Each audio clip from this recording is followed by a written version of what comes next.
L'attesa, i risultati, i commenti, le elezioni regionali in diretta su Antenna 3. La nostra emittente seguirà con una doppia edizione straordinaria il voto in Veneto, raccontando ora dopo ora lo spoglio delle schede.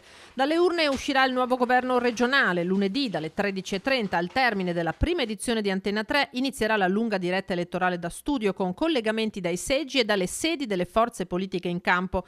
I numeri dell'affluenza alle urne, le curiosità, le aspettative, poi dalle 15, orario di chiusura dei seggi, via alle prime proiezioni con dati e interviste. Edizione straordinaria che proseguirà fino ai telegiornali della sera, il regionale, l'approfondimento su Venezia e quindi su Treviso, con un filo continuo di aggiornamenti non solo sulla scelta del candidato presidente, ma anche sulle preferenze e i rapporti di forza tra gli schieramenti in campo.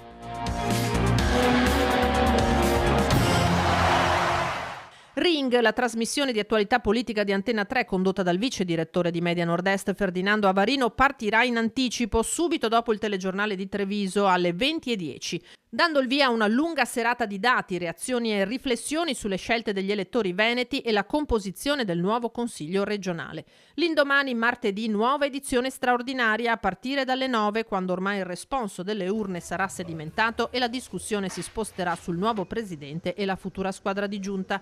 Collegamenti e interviste dal territorio fino alle 12, quando partirà la prima edizione che fino alle 13:30 alla politica alternerà la cronaca. La sera, nuovo appuntamento con Ring che partirà all'orario consueto, le 21, spazio a temi e protagonisti del Veneto che verrà.